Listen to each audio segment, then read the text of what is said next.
अम्मा बअद फ़इन्न खैरल हदीस किताबुल्लाह व खैरल हदी हदी मुहम्मदिन सल्लल्लाहु अलैहि वसल्लम व शर्रल उमूरि मुहदसातुहा व कुल्लु मुहदसतिन बिदअह व कुल्लु बिदअतिन ज़लालह व कुल्लु ज़लालतिन फिन्नार।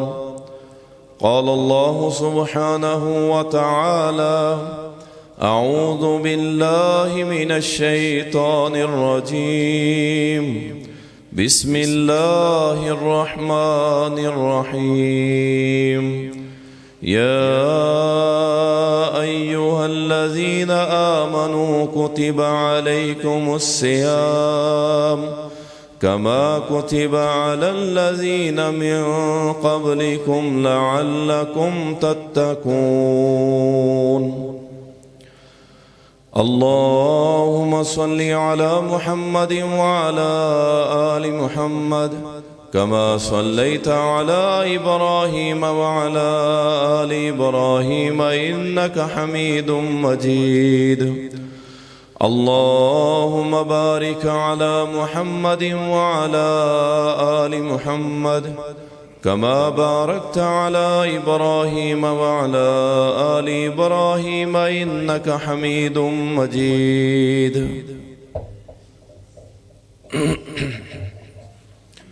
तारीफ़ात अल्लाह सुब्हानहु व तआला के लिए। दुरूद व सलाम सैयदुल मुरसलीन शाफ़ी महशर साक़ी कौसर इमामुल मुजाहिदीन जनाब मुहम्मदुर रसूलुल्लाह सल्लल्लाहु अलैहि वसल्लम पर बेशुमार रहमतें हों, सहाबा इकराम रिज़वानुल्लाहि अलैहिम अजमईन पर। अल्लाह ताला कुरान हकीम के अंदर फरमाता है, ऐ ईमान वालो, तुम पर रोज़े फ़र्ज़ किए गए जैसा कि तुमसे पहले लोगों पे भी फ़र्ज़ किए गए थे, लअल्लकुम तत्तकून, ताकि तुम परहेज़गार बन जाओ। रमज़ानुल मुबारक की बाबरकत घड़ियाँ, रहमतों वाली घड़ियाँ, बरकतों और रहमतों के हसूल वाला महीना। रोज़ेदार रोज़े रख रहे हैं, सहर व अफ्तार हो रही है। क्या हम सिर्फ भूखा रहना, प्यासा रहना, क्या सिर्फ यही काफ़ी है? रोज़े का असल मकसद क्या था, उसको हमने भुला दिया और सहरी की भरी हुए सुफ्रे, दस्तरखान और अफ्तारी के भरे हुए दस्तरखान, उसका नाम हमने रोज़ा रख दिया। सहरी कर ली, बस उसके बाद अफ्तारी कर ली, बस इसी का नाम हमने रोज़ा रख दिया। जो रोज़े की इस इबादत की रूह थी, जो मकासद थे, उसको हमने बिल्कुल अपने दिमागों से निकाल दिया। यही वजह है कि हम एक महीना रोज़ा रखने के बाद भी हमारी कैफियत में तब्दीली नहीं आती। कोई गैर नमाजी, बेनमाजी, पक्का नमाजी नहीं बनता। कोई हराम छोड़ने वाला रमज़ान के बाद हराम नहीं छोड़ता। कोई झूठ फरेब करने वाला रमज़ान के बाद अपनी पुरानी रविश पे आ जाता है। उसकी वजह यही है कि हमने रोज़ों की रूह को नहीं समझा, इसके मकासद को नहीं समझा। अगर समझा होता तो फिर हमारे अंदर तब्दीलियाँ आती। अजर व सवाब तो बहुत है रोज़े का। हदीस में आता है, रसूलुल्लाह सल्लल्लाहु अलैहि वसल्लम ने फरमाया, सही उल बुखारी के अंदर हदीस आती है, नबी अलैहिस्सलाम ने फरमाया, क़यामत के दिन जन्नत के 8 दरवाज़ों में से एक दरवाज़ा अर-रय्यान के नाम से होगा और ये दरवाज़ा सिर्फ रोज़ेदारों के लिए होगा। अल्लाह ताला मैदान माशर में फरमाएगा, रोज़ेदार खड़े हो जाए। ऐन साइमून, रोज़ेदार कहाँ हैं? रोज़ेदार मैदान माशर में खड़े हों। अल्लाह सुब्हानहू व तआला फरमाएगा, ये तुम्हारे लिए मैंने जन्नत का दरवाज़ा स्पेशल रखा है, इसमें से कोई और नहीं गुजरेगा, ना कोई नमाजी गुजरेगा, ना कोई हाजी गुजरेगा, ना ज़कात देने वाला गुजरेगा, ना सदके खैरात करने वाला गुजरेगा। जो रोज़ेदार है बस इस दरवाजे से वही गुजरेगा। हदीस में आता है कि जब रोज़ेदार अस्साइमून ये सारे के सारे जन्नत के उस दरवाजे से दाखिल हो जाएंगे, अल्लाह सुब्हानहू व तआला हुक्म देगा इस दरवाजे को बंद कर दो और आज के बाद इस दरवाजे से और कोई नहीं गुजरेगा। यानी ये स्पेशल प्रोटोकॉल होता है। एक जगह जलसा हो रहा हो, एक जगह हमारा मजमा इकट्ठा हो और मेज़बान आगे बढ़ के कहे कि जनाब आपके लिए स्पेशल हमने रास्ता रखा है, आपको कोई तकलीफ ना हो, आपको कोई परेशानी ना हो, कोई दिक्कत सामने ना आए, तो आइए आपको स्पेशल रास्ते से ले जाते हैं। बंदे को बड़ी खुशी होती है, सारे मसाइल तकलीफ़ों से, रास्ते की घुटन से बच जाता है। रोज़ेदार को अल्लाह दुनिया के अंदर तो आजमा रहा है, इसको भूख प्यास के जरिए, लेकिन क़यामत के दिन अल्लाह फरमाएगा मेरे इस रोज़ेदार को धक्के ना लगें, मेरे इस रोज़ेदार को कोई तकलीफ ना हो, कोई परेशानी ना हो। अल्लाह हुक्म देगा कि जन्नत का स्पेशल दरवाज़ा इन रोज़ेदारों के लिए खोलो और जब ये दाखिल हो जाएं उसके बाद इसे हमेशा के लिए बंद कर दें। तो रोज़े की फजीलत तो बहुत ज़्यादा है, ये इबादत फ़र्ज है। रसूलुल्लाह सल्लल्लाहु अलैहि वसल्लम की हदीस से ये साबित है कि रोज़ेदार से अल्लाह बड़ी मोहब्बत करता है, अल्लाह बड़ी मोहब्बत करता है। सहीह बुखारी के अंदर हदीस आती है, सैयदना अबू हुरैरा रज़ी अल्लाह ताला अन्हु रवायत करते हैं, कहते हैं रसूलुल्लाह सल्लल्लाहु अलैहि वसल्लम ने फरमाया, अब सुनिएगा कि अल्लाह फरमाता है, हदीस कुदसी, अल्लाह फरमाता है क्या? अल्लाह फरमाता है रोज़ा मेरे लिए और मैं ही इसकी जज़ा दूंगा। आप रोज़ों का पढ़ लें, एक हदीस के अंदर सिर्फ आता है कि नबी सल्लल्लाहु अलैहि वसल्लम ने फरमाया मन साम यौमन फी सबीलिल्लाह बअदल्लाहु वजहहु अनिन नारि 70 खरीफा, कि जो एक रोज़ा रखता है, एक रोज़ा, अब यहाँ पे एक रोज़ा फर्जी की बात नहीं हो रही, ये नफली की बात हो रही, कि जो एक नफली रोज़ा रखता है अल्लाह उसको जहन्नम से 70 साल दूर कर देता है। ये नफली रोजे की बात है। लेकिन फर्जी के बारे में अल्लाह क्या फरमाता है? अल्लाह फरमाता है कि ये रोजा इसने मेरे लिए रखा है ना, तो इसकी जजा मैं दूंगा। कितनी दूंगा? ना फरिश्ते लिख सकते हैं, ना कोई लिख सकता है, मैं अपनी शान और अजमत के मुताबिक दूंगा। यानी रोजेदार से अल्लाह इतनी मोहब्बत करता। फिर हदीस में आता है, इसी हदीस के अंदर, कि देखो इसकी वजह क्या है, मैं इसका बदला खुद ही क्यों ना दूं। अल्लाह फरमाता है कि बंदा अपनी शहवत, अपनी भूख प्यास मेरे लिए छोड़ देता है, मेरे लिए छोड़ देता, सब चीजों से किनारा कश, पानी हलाल है नहीं पीता, खाना हलाल है नहीं खाता, फ्रूट्स को छोड़ देता है, हर हलाल चीज को छोड़ देता है, अपनी सारी की सारी लज्जात को छोड़ देता है। किसके लिए? अल्लाह के लिए। तो अल्लाह फरमाता है फिर मैं इसे क्यों ना दूं इसका अजर, क्यों ना इसका बदला दूं। फिर फरमाया रोजा गुनाहों से ढाल है, रोजेदार, अल्लाहु अकबर। जरा थोड़ा सा इसमें इस हदीस की गहराई में जाए ना तो मजा आ गया। फरमाया रोजेदार के लिए दो खुशियां। उर्दू में तो हम बयान करते हैं ना, लेकिन जब अरबी का लफ्ज इस्तेमाल होता है ना यहाँ पे, यानी दो खुशियां रोजेदार के लिए। पहली खुशी बयान कर दी कि वो दुनिया में है उसके लिए, और वो खुशी क्या है कि जब ये सारा दिन का भूखा प्यासा दस्तरखान पे शाम को इफ्तारी टाइम आता है, आके अल्लाह के सामने आजिज़ी इंकिसारी करता है, दुआ इल्तिजा करता है, प्यास से इसका हालांकि इसके होंठ खुश्क हो रहे होते हैं, तो ये पानी की तरफ देख रहा होता है लेकिन पीता नहीं है। जैसे ही इफ्तारी का टाइम होता है, ये पानी का घूंट भरते ही इसको इतनी खुशी महसूस होती है, कहते हैं अल्हम्दुलिल्लाह ज़हबत ज़मअ वब्तल्लतिल उरूक़ वसबतल अज्र इंशाअल्लाह। ये पढ़ के ये पानी पीते से खुशी महसूस होती है कि अल्लाह का शुक्र है मैंने रोजा मुकम्मल किया। और दूसरी खुशी के बारे में फरमाया यल्क़ा रब्बहु, यल्क़ा रब्बहु, दूसरी खुशी अल्लाह क़यामत के दिन देगा जब अल्लाह इस रोजेदार से खुद मुलाकात करेगा।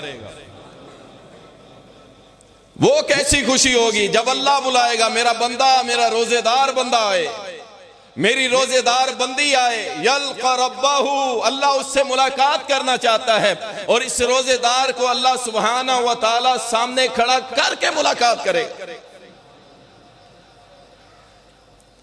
आप अल्लाह नबी के प्यारे हैं, यकीन जानी। रोजेदार अल्लाह नबी का प्यारा है। अहादीस भी भरी हुई है, कुरान करीम के अंदर भी अल्लाह ने रोजेदार का जिक्र किया है। तो रसूलुल्लाह सल्लल्लाहु अलैहि वसल्लम ने फरमाया कि यल्क़ा रब्बहू, अल्लाह इससे मुलाकात करेगा क़यामत के दिन। और फरमाया, अल्लाह फरमाता है कि रोजेदार के मुंह के अंदर से जो भूख प्यास, मैदे के हीट की वजह से जो स्मेल आ रही होती है, अल्लाह के यहाँ ये अंबर और मुश्क से भी ज्यादा अजीज है। अल्लाह जिसे हम कराहत कर रहे होते हैं, इंसान हम कराहत कर रहे होते हैं कि यार थोड़ा गैप रखो, मैदे की गर्मैश की वजह से, भूखा रहने की वजह से, प्यासा रहने की, लेकिन अल्लाह के यहाँ इस स्मेल, इस बदबू जिसे हम समझते हैं, अल्लाह के यहाँ इसका मेयार ये है, मकाम ये है। फरमाया अंबर और मुश्क से भी ज्यादा अल्लाह को महबूब है।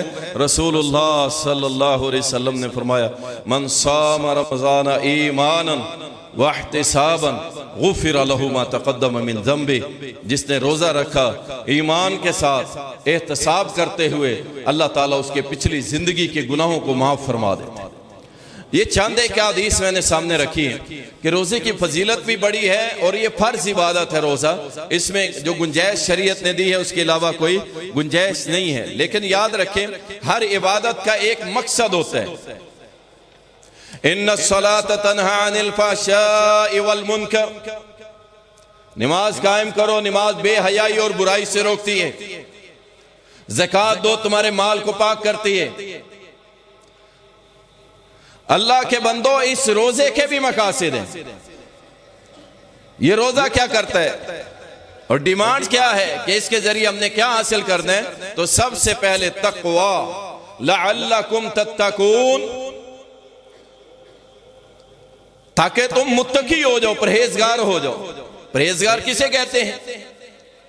अल्लाह से इस कदर डरने वाला, गौर कीजिएगा, अल्लाह से इस कदर डरने वाला, इस कदर डरने वाला कि जब बुराई करने लगे तो इसका दिल अल्लाह के डर से कांप जाए, अल्लाह के दिल से, अल्लाह के खौफ से इसका दिल लरस जाए।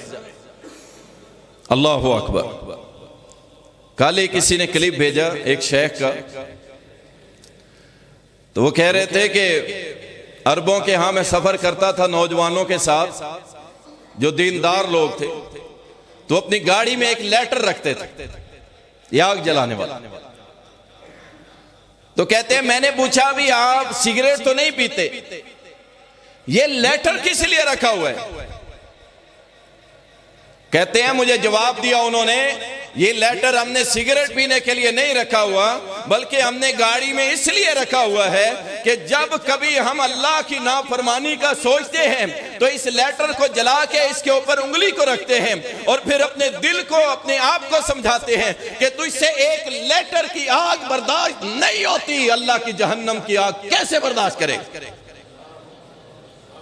ओ अल्लाह के बंदो, जिसने अपनी लगाम, अपना रुख, अपनी सिमत ठीक करनी होती है ना, वो बड़े हरबे तलाश कर लेता है।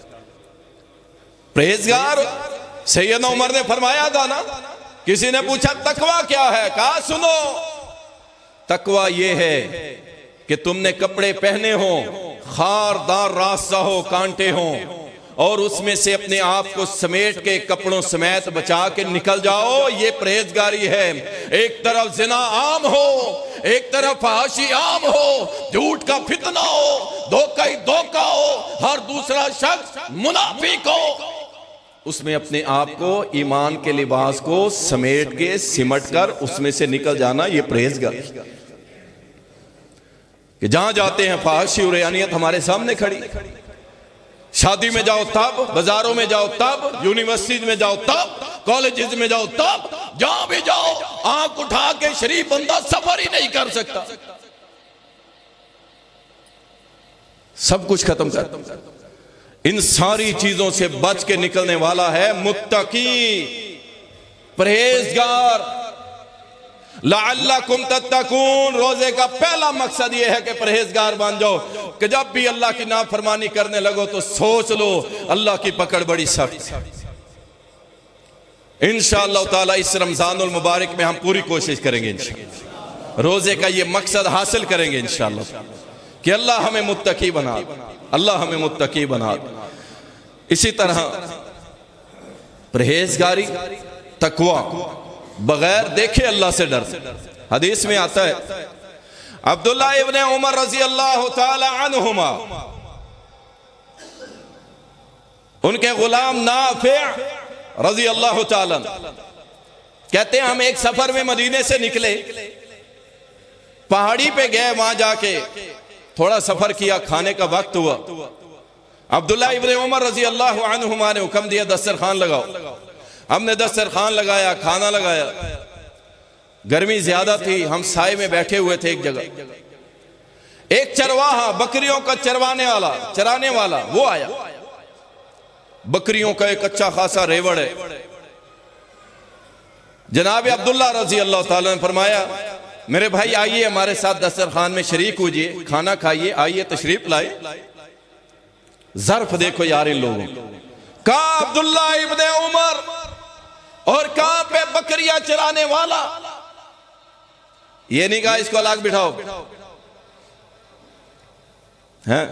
बड़े बड़े अमीर लोग होते अपने मुलाजमों को साथ शामिल नहीं करते। हम होटलों पे देखते बच्चियां घर में खिदमत के लिए रखी हुई, और होटलों पे जब जाते पहले खुद खा लेंगे, फिर जो बचा खुटा होगा कहेंगे चलो इसको खिलाओ। अमीर हो गया ना। और अगर अल्लाह तुम्हारी बेटी को इस जगह पे ले आए और तुम्हारे सामने वो खाना खा रहे हो और बचा हुआ तुम्हारी बेटी को दे, ये लो इसको खिला दो, कहां जाए, किधर जाए?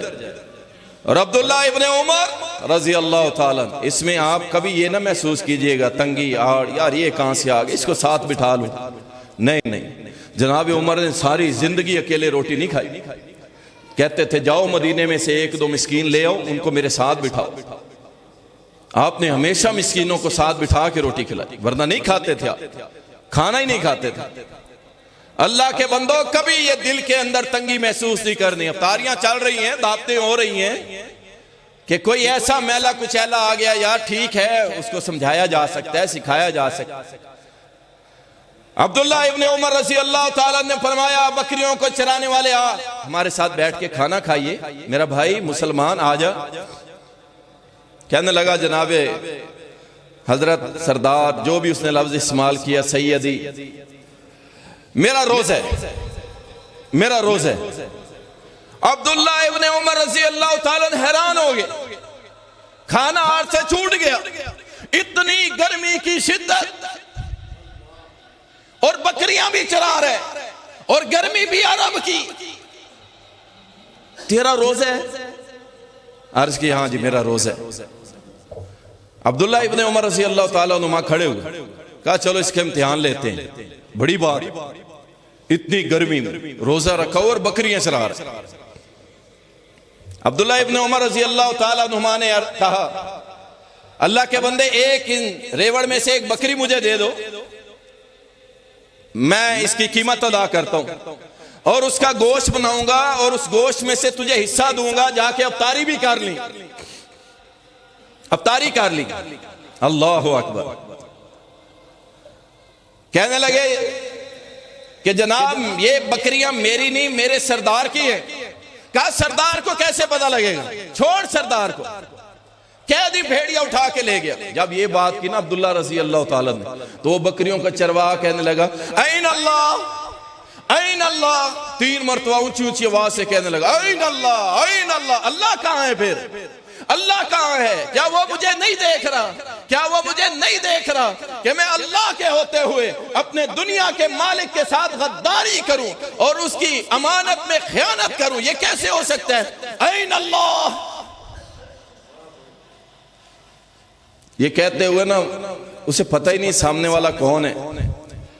ये कहते हुए चले गए, वो बकरियों को चरवाहा चला गया। अब्दुल्ला इब्न उमर रज़ी अल्लाह ताला अन्हु गए मदीना वापस, उसके सरदार को तलाश किया, उसको भी खरीदा, बकरियों को भी खरीदा, उसको आजाद करवाया, गुलाम था, और बकरियां उसे तोहफे में दे दी कि तेरा ये इनाम है कि तू अल्लाह को बिन देखे उससे डरता है। ओ हराम से अवतारियां करने वाले, कहा था ना गोश्त दे दूंगा तुझे भी, और तुम अमीरों से अल्लाह की कसम, बकरियों को वो चरवाहा 1000 गुना बेहतर। उसे कहा बकरी ज़िबा करेंगे, पैसे भी दे रहा हूं, कह दी भेड़िया ले गया, इसमें से कुछ थोड़ा सा गोश्त तुझे दूंगा, जाके अफ्तारी कर। कहा नहीं, हराम से अफ्तारी। जुआ खेलता है, दस्तरखान लगाए हुए है, वाह, शराब बेचता है और दस्तरखान सजाए हुए, सबसे बड़ा जानी है, और जनाब जिना की कमाई करने वाला, करने और करवाने वाला वो दस्तरखान लगवा रहा है। सबसे बड़ा बैंक के साथ सूद का बिजनेस करने वाला है, और दस्तरखान लगाए हुए। रिश्वत की कमाई से बड़े बड़े लोग दस्तरखान सजाए हुए, और खाने वाले बावजूद इसके कि इल्म भी है और जाके बैठे खा रहे हैं। क्यों? खाना अच्छा बना हुआ। इससे अच्छा था कि तुम मोहम्मद रसूलुल्लाह सल्लल्लाहु अलैहि वसल्लम की सुन्नत पे अमल करते हुए आता, घर में पूछता कि बेगम साहिबा घर में कुछ खाने के लिए है? वो कहती कुछ नहीं है। कायनात के हबीब आए, पूछा आयशा घर खाने को कुछ है? अर्ज की अल्लाह के नबी कुछ नहीं है। फरमाया कोई मसला नहीं। आप सल्लल्लाहु अलैहि वसल्लम ने पानी के चंद चुल्लू पानी लिया और उसको आपने नोश फरमाया और कहा ज़हब ज़माउ वब्तल्लतिल उरूक़ व सबतल अज्र इंशाअल्लाह। प्यास बुझ गई, रगें तर हो गई, मेरे रोजे का अजर अल्लाह ने मुझे दे दिया। इससे बेहतर था तो चंद घूंट पानी पी लेता, बजाय इसके कि हराम की कमाई के दस्तरखानों पे इफ्तारियां करते।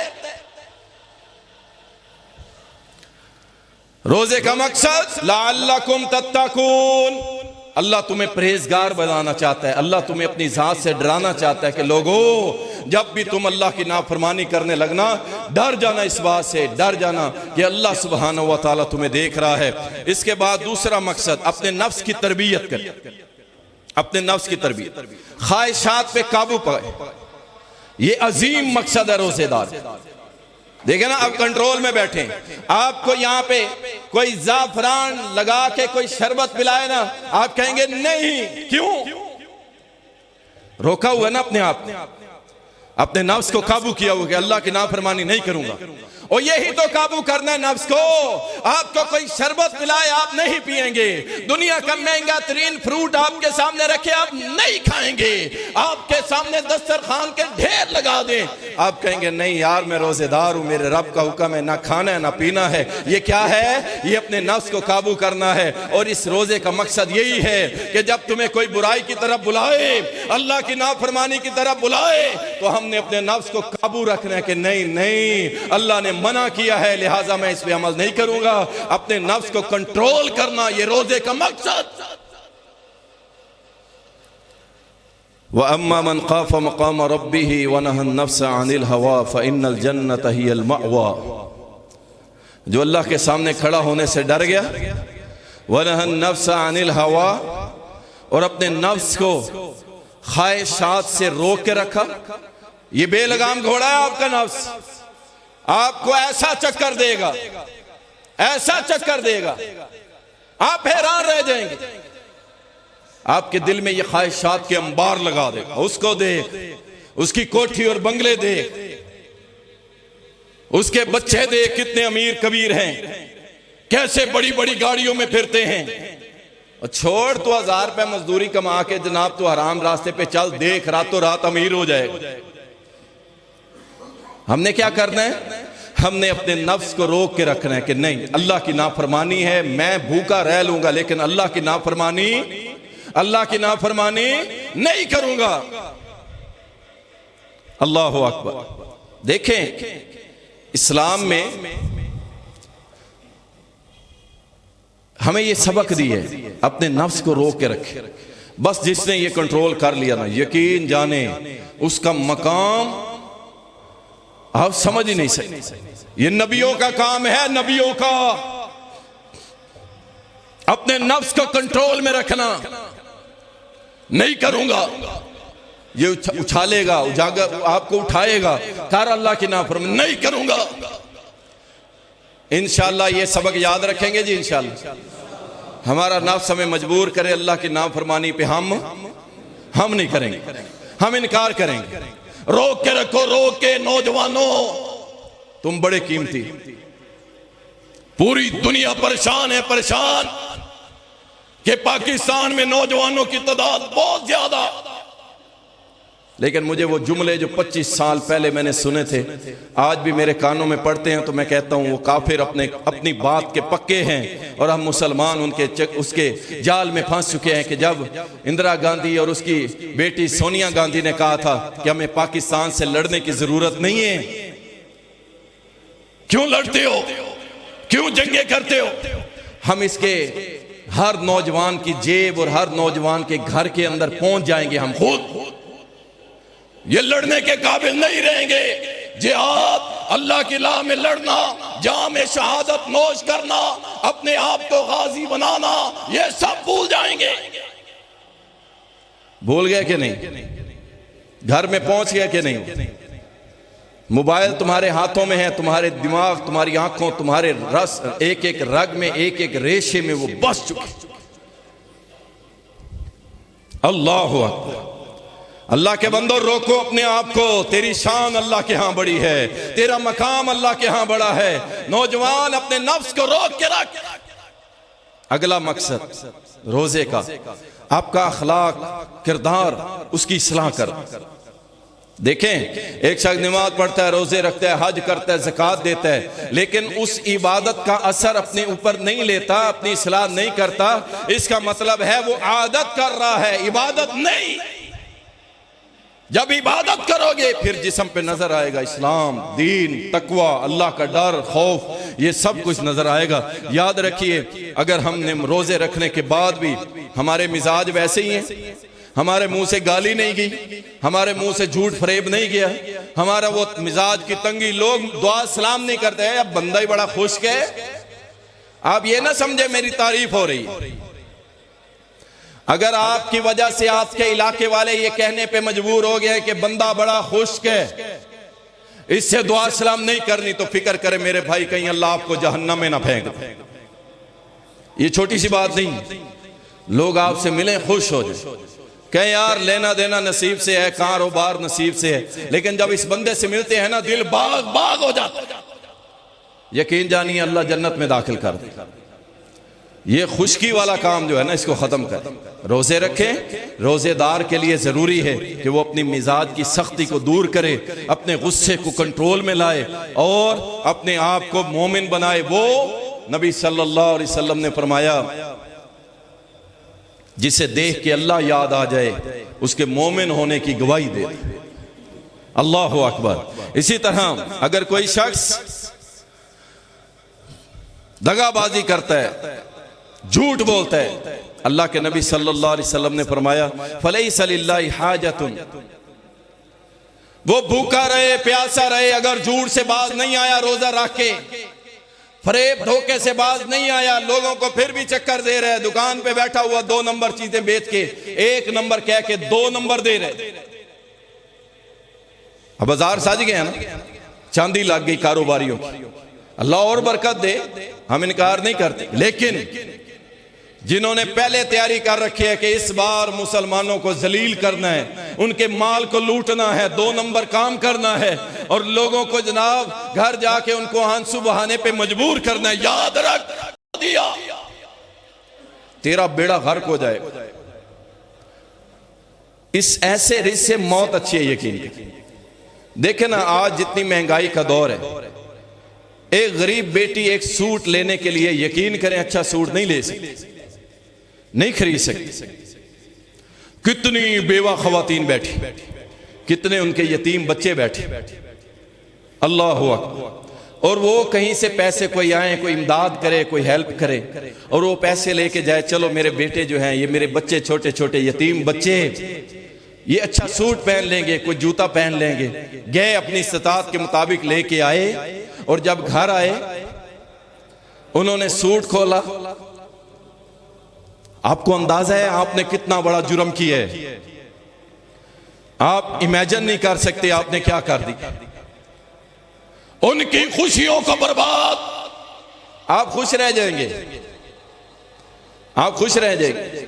आप ये सोच छोड़ दें, फिर अल्लाह आपको वहां पे हिट करेगा जहां आपकी सोच भी नहीं होगी, और फिर आपके हाथ के अंदर दवाइयों की फाइलें और बड़े बड़े नुस्खे और बड़ी बड़ी बीमारियां और डॉक्टर।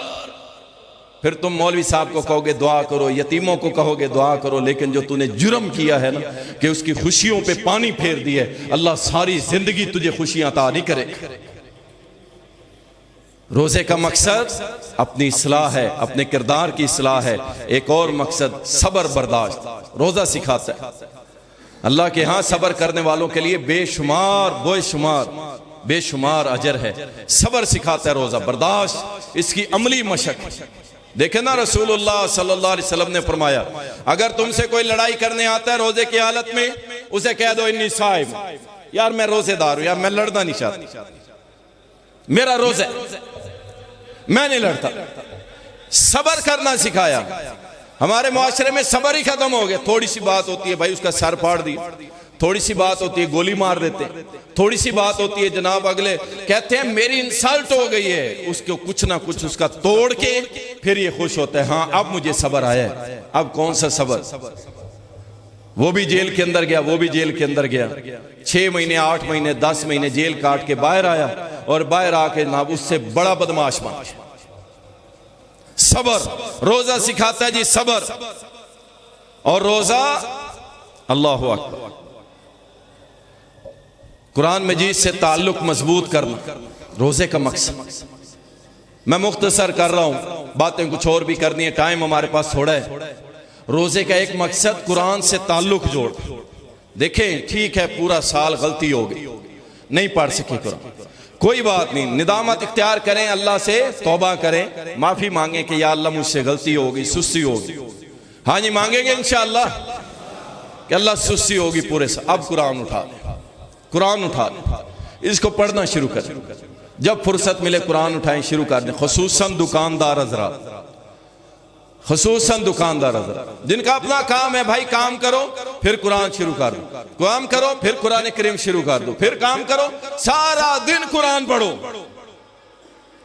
फिर अल्लाह सुब्हानहू व तआला इस रोजे का जो मकसद है कि कुरान, अल्लाह चाहता है तुम मेरे कुरान से जुड़ जाओ, क्योंकि हमने कुरान को रमजान में नाज़िल किया है।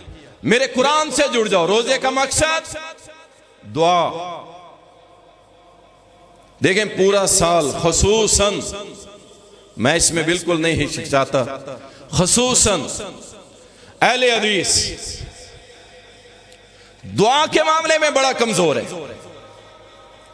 बहुत कम लोग दुआ मांगते हैं, जब जरूरत हो या मुशक्कत में पड़े हो फिर मांग। हमने नमाज पढ़ ली है, दुआ मांग ली, बस ठीक है। भाई मेरे 90% तो वो नमाजी हैं जिन्हें नमाज का तर्जमा ही नहीं आता।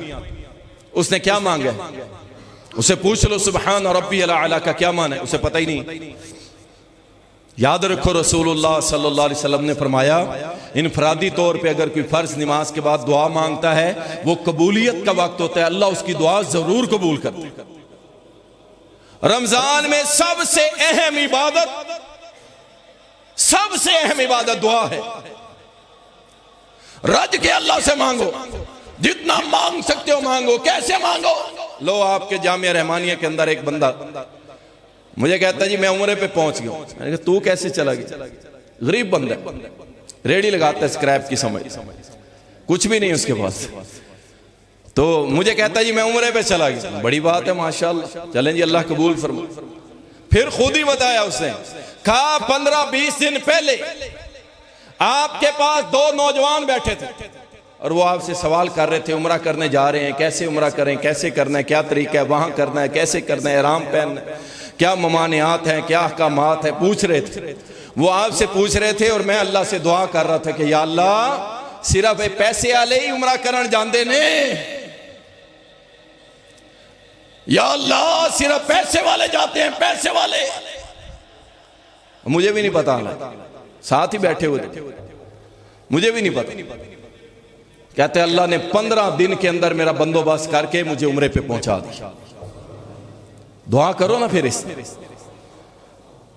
वो दुआ ना करो जो मौलवी साहब सलाम फिरते ही 5 टाइम लगा हुआ है बाजमात दुआ करवाने हर नमाज के बाद, हर नमाज के। वो ठीक नहीं है भाई। पता ही नहीं होता मुक्तदियों को क्या मांगा है और इमाम को भी पता नहीं होता क्या मांगा, क्योंकि उसकी ड्यूटी में शामिल है, सुन्नत में शामिल नहीं। दुआएं मांगो, दुआएं इस रमजान में। रोजे का मकसद रब का रब का रब का रब का फकीर बन, क्या अल्लाह तेरे फकीर। अच्छा, जब बंदा भूखा प्यासा होता है ना, दुआ भी दिल से निकलती, ठीक है ना। नफ्स कमजोर हो जाता है ना, वो ख्वाहिशात का मादा कमजोर हो जाता है, थोड़ी सी तबीयत के अंदर नकाहत आ जाती है। फिर जब ये मांगता है ना, फिर आंखों से आंसू भी आते हैं। अल्लाह अकबर। सुन लीजिए, इसी तरह भूखों और मोहताजों को खाना खिलाना रोजे का मकसद। अपनी आदत बनाएं यार। मैंने जैसे बयान किया है कि हजरत उमर रजी अल्लाह तआला अन्हु 1-2 मिस्कीनों को अपने साथ बिठा लेते और उनको बिठाए बगैर खाना ही नहीं खाते थे। सवाली को झिड़को नहीं, मोहताजों को खिलाने के बारे में सोचो।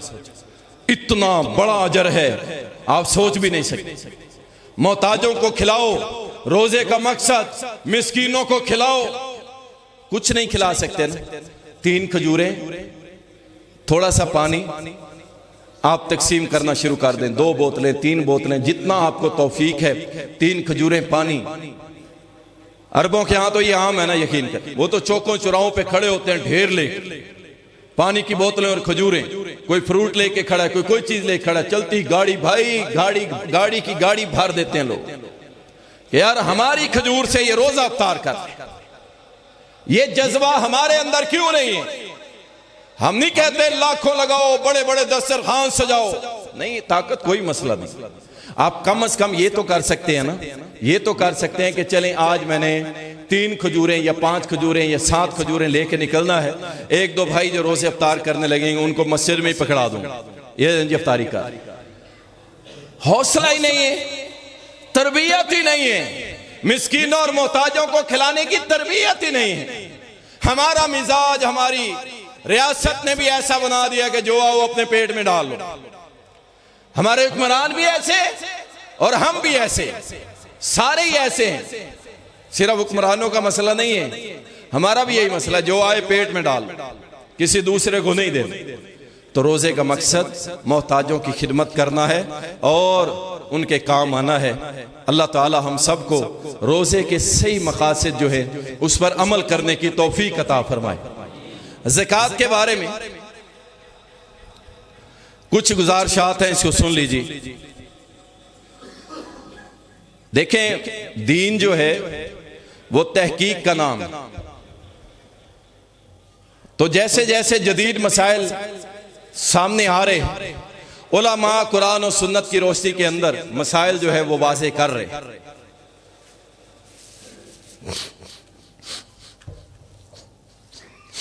ज़कात को फौरन अदा किया करें, लेट ना किया करें, फौरन अदा किया करें, ठीक है जी। जैसे ज़कात का टाइम हो गया है, साल पूरा हो गया है, आप साहिब इस्तात हैं, ज़कात फर्ज हो चुकी है, अदा करें, कज़ा नहीं करनी।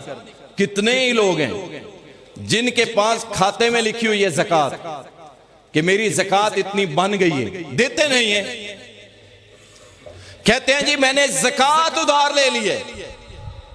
आप अंदाजा करें, बाकियों का मुझे पता नहीं, अहले हदीसों की बात कर, सब की नहीं कर, कुछ हैं ऐसे। ज़कात उधार ले ली है, काम में डाल लिए दोबारा,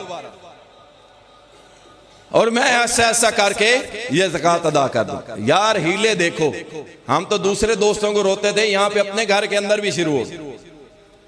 ज़कात बनी 10 लाख, उसने वो 10 लाख ज़कात निकाल के अपने कारोबार में शामिल कर ली कि मैंने ज़कात उधार ले ली अल्लाह से,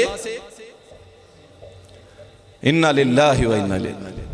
तो ऐसा कोई सीन नहीं है भाई, ज़कात जब फर्ज होगी देनी। अच्छा जी, माल की ज़कात आज के हालात में शरीयत ने निसाब बता दिए, 7.5 तोले सोना, 52 तोले 52.5 तोले चांदी, इसके ऊपर ज़कात है 40वां हिस्सा। देखें, अगर किसी के पास सोना है ना अपने घर में 7.5 तोले, आप उस पर्ची को जो आपके पास है जाके सुनार को दिखाएं कि ये मेरा सोना है कितना। उम्मीद बड़ी है कि वो 6.5 तोले निकलेगा, हो सकता है 6 तोले भी निकले।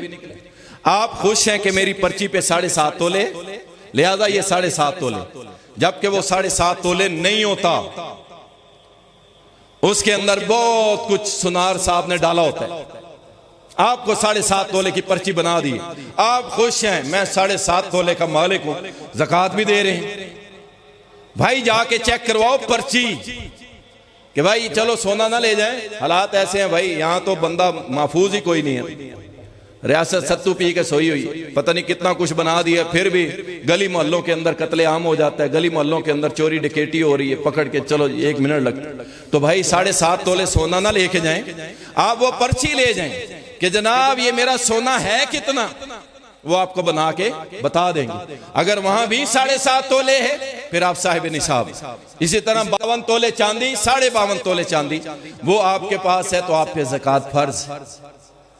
अब इन हालात में क्या करें कि चांदी सस्ती हो गई, सोना बड़ा महंगा हो गया, इसके ऊपर भी दुनिया गेम कर रही। आप अंदाजा करें, बेसिकली इस्लाम की करेंसी ही सोना चांदी। अगर ये इधर रहते ना तो आज दुनिया में सबसे अमीर कबीर लोग यही होते।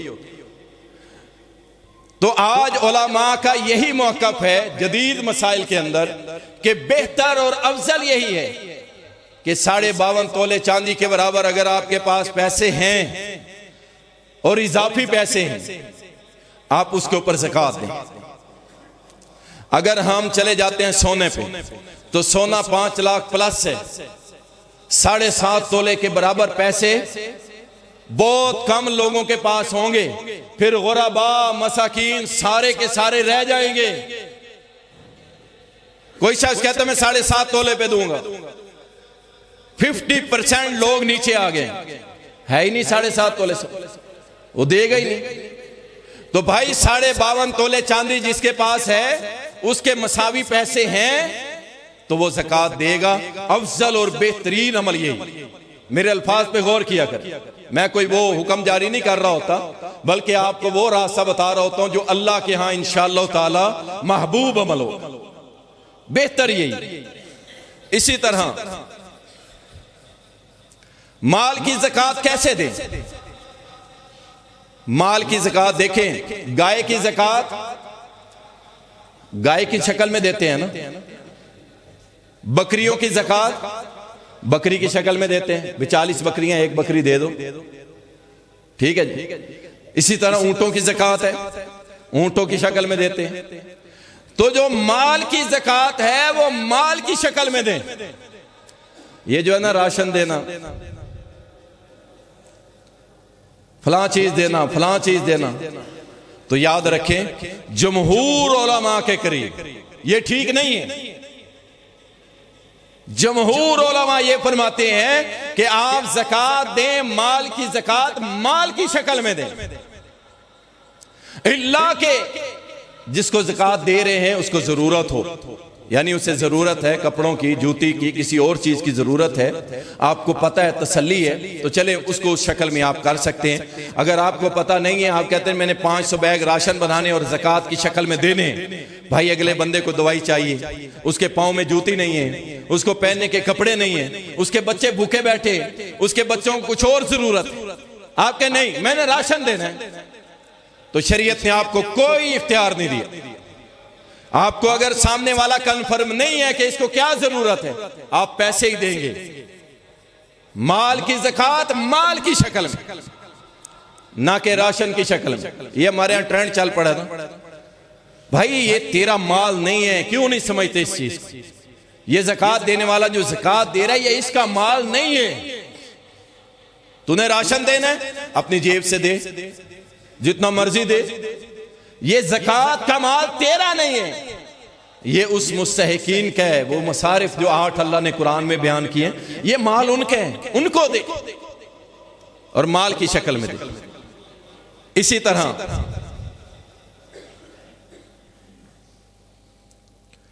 आपने कर्जा दिया हुआ है किसी को भी, वो कर्जा आपका लौटा नहीं रहा, आप कहते हैं जी ज़कात में काट लो।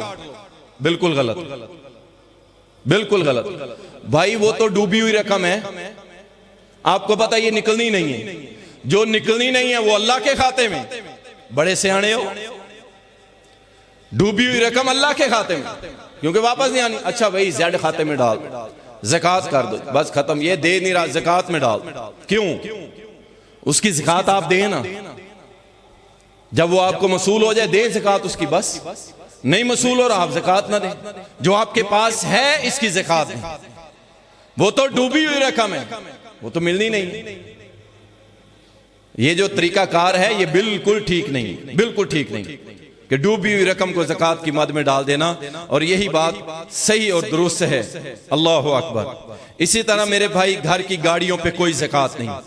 आपने चाहे बड़ी महंगी करोड़ों रुपए की गाड़ी रखी है, उस पर कोई ज़कात नहीं।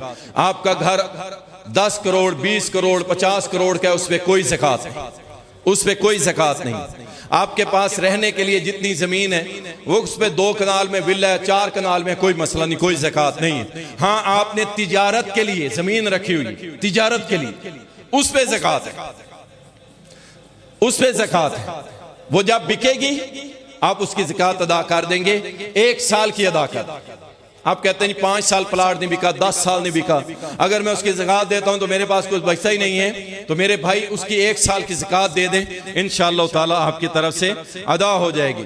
समान तिजारत, उस पर ज़कात फर्ज है। वो कोई भी समान तिजारत है आपके पास पड़ा है, उसके ऊपर ज़कात फर्ज है। कोई भी चीज़ तजारती मकासद के लिए, कारोबार के लिए इस्तेमाल की जा रही है, उस पर ज़कात फर्ज है।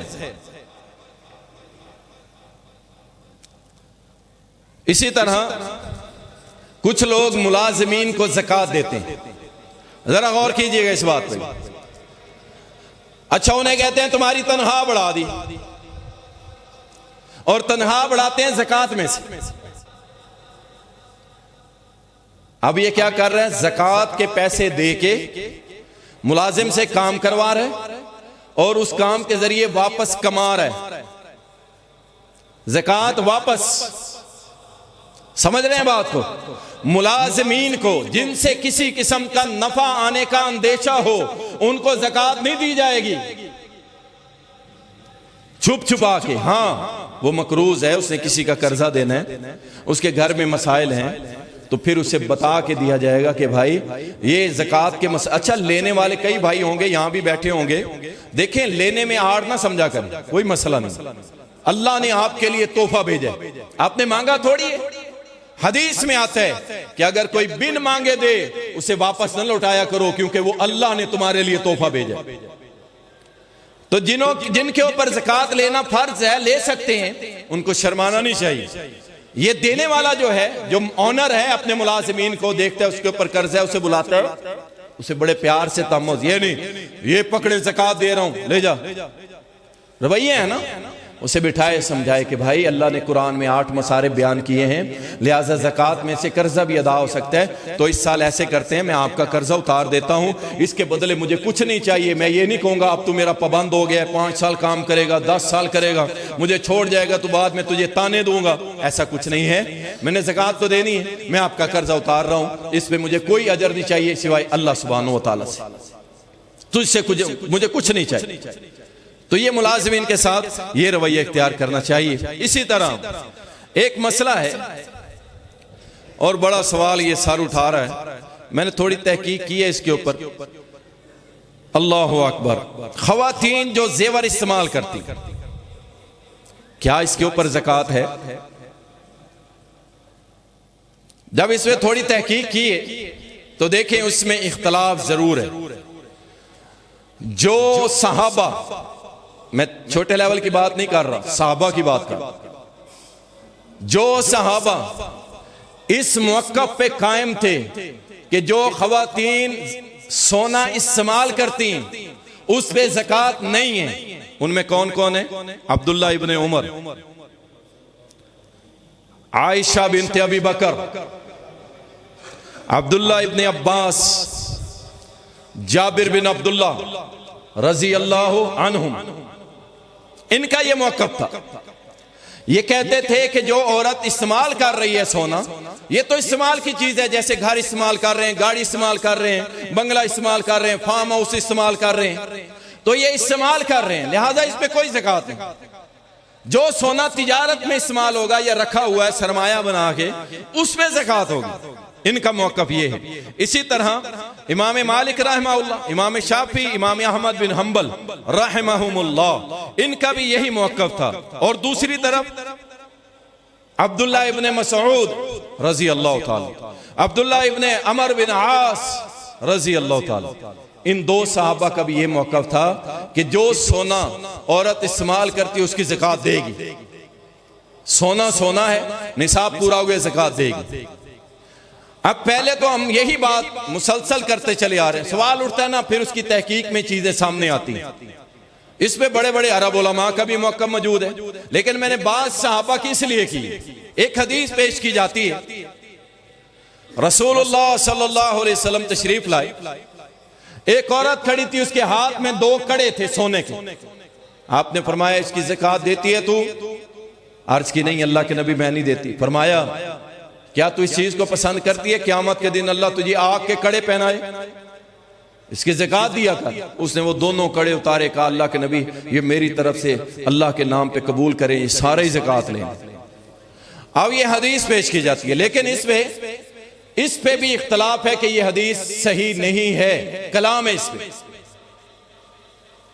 तो इसलिए ये मौक़िफ़ मैंने दोनों तरफ आपके सामने रख दिया है कि सहाबा में से 4 सहाबा और बड़े बड़े नाम, अम्मा आयशा भी जिनमें शामिल है रजी अल्लाह अन्हा, उनका ये मौक़िफ़ था कि मुस्तअमिल जो सोना है जो औरतें इस्तेमाल करती हैं, पहनती हैं, वो जितना भी है उसके ऊपर ज़कात नहीं है। और दूसरी तरफ दूसरे सहाबा का भी, कुछ सहाबा का ये मौक़िफ़ था कि जनाब ये सोना सोना ही है, इसके ऊपर ज़कात बनती है, इसको देना चाहिए। तो बेहतर और अफजल अमर यही है। ठीक है, दोनों मौक़िफ़ आपके सामने रख दिए हैं, लेकिन अल्लाह ने अगर आपको दिया है ना तो ज़कात दे दिया करें, इंशाल्लाह आपका माल कम नहीं होगा इंशाल्लाह। अब दिल को तंग ना किया करें, अल्लाह अपने हाथ खोल देगा तुम्हारे लिए, अपनी बरकत के दरवाजे खोल देगा इंशाल्लाह। ठीक है जी, इंशाल्लाह ताला। इसी तरह ज़कात तकसीम कैसे करनी, हमारे यहाँ बड़ा मुश्किल सा काम है और ये एक अजीब व गरीब काम है। लोगों को लाइन लगवाई जाती है, 500-500 रुपये तकसीम किए जाते हैं, 1000-1000 रुपये तकसीम किए जाते हैं, 200-200 रुपये तकसीम किए जाते हैं।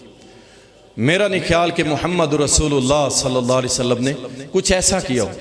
नबी सल्लल्लाहु अलैहि वसल्लम नमाज पढ़ाई, सलाम फेरा, फौरन उठे घर की तरफ, सोने की एक पूरी वट्टी, एक रोड़ा, एक पूरा पत्थर नुमा टुकड़ा घर से उठाया और जाके एक घराने को सदका कर दिया, पूरा एक टुकड़ा।